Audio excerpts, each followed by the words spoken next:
So general characteristics of fish is something we did not cover in our last class. So this is basically how we're going to introduce every class.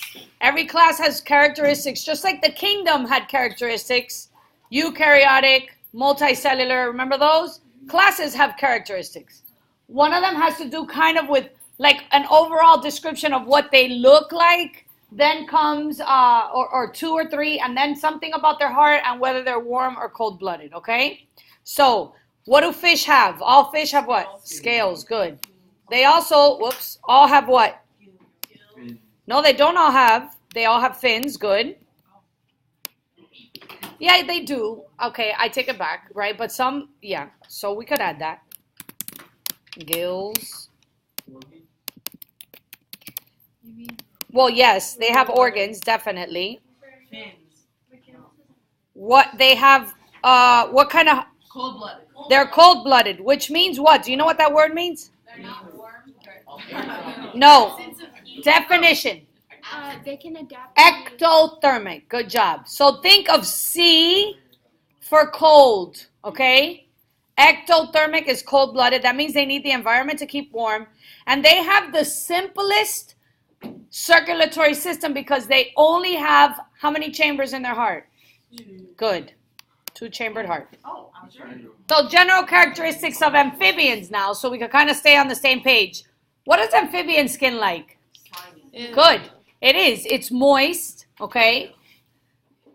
What about their eggs? They're tiny.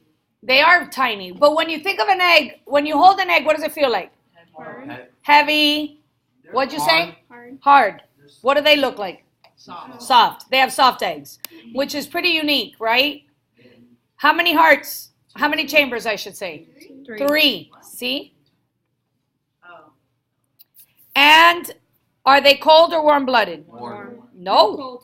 They're also cold-blooded. Yep.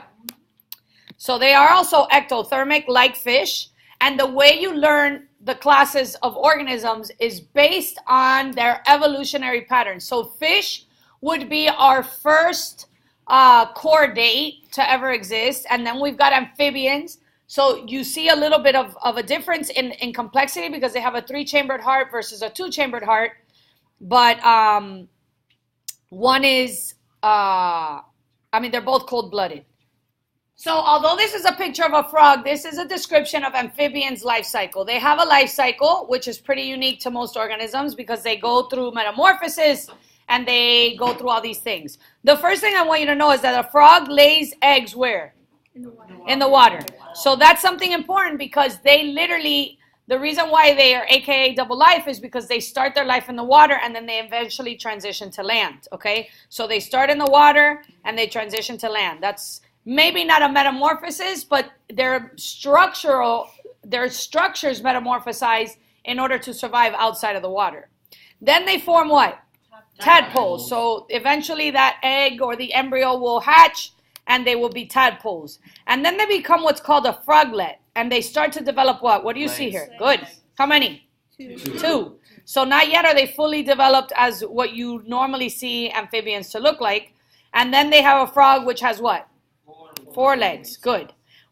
What metamorphosis do you see happening? Number 1, obviously, from tadpole to frog. What else happens? Good.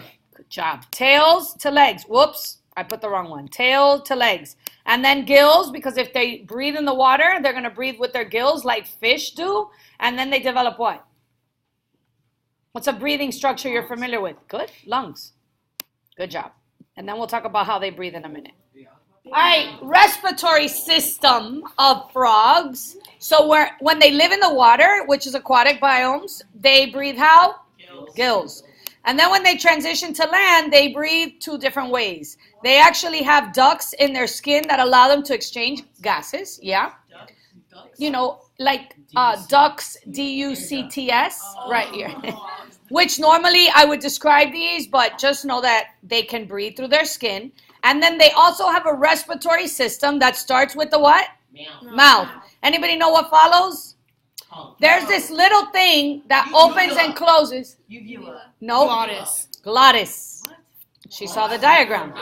So a glottis, have you ever choked? Yeah, I just regurgitated. Which is quite often whenever you're eating, if you take a breath at the same time, the glottis is a little valve, which you will see when you dissect the pig or the frog, that basically opens and closes and connects from the trachea and the esophagus. So that's how easy it is to choke, because that valve, if you take a breath while eating, your food can go into the wrong pipe. Have you ever heard that saying? It went to the wrong pipe. What's this pipe called for breathing? No, that's for digestion. The pipe for breathing starts with a T. Trachea. And then the major organ would be what? Lungs. Good job. Question. So we know the excretory system removes waste. What kind of waste? Who could tell me? No, that's digestive. So when you eat, the food gets processed and nutrients get transferred through your body. But sometimes there's things in there that shouldn't go, so you have several organs that kind of filter. The filter, what's the main filter of the excretory system? Main organ? Kidney. So the kidney, but the frog has other filters, okay, that actually convert waste. Waste like what? You should know this if you've been working on your projects. Who's doing excretory? I know Nick is. Nick, what do we remove? What kind of waste do we remove in the kidneys? You need to know nitrogen and ammonia. That's in your slide. Let's just add that again, okay? Because I thought you guys would know that, so I didn't add it again. Look, it's the fish slides. Yep. Hold on a minute. The kidney is the main filter, but what other organs help filter? Look at the frog and try to figure out what's part of the excretory system. Good. Bladder. Yep. What else? Ureters are part of it. Good. I don't have that in my little chart, but you're right. Have you ever heard of getting a kidney stone? Yeah. So the ureter, look at that tube, how tiny it is. Think about a rock trying to go through that tube and scraping. That's why people go through so much pain. I'm just going to give you the other two. Whoops. Cloaca. Good job. And then it comes out either the anus or sometimes just depends, but it's going to come out as urea, which is like a white solid. Yeah, like birds.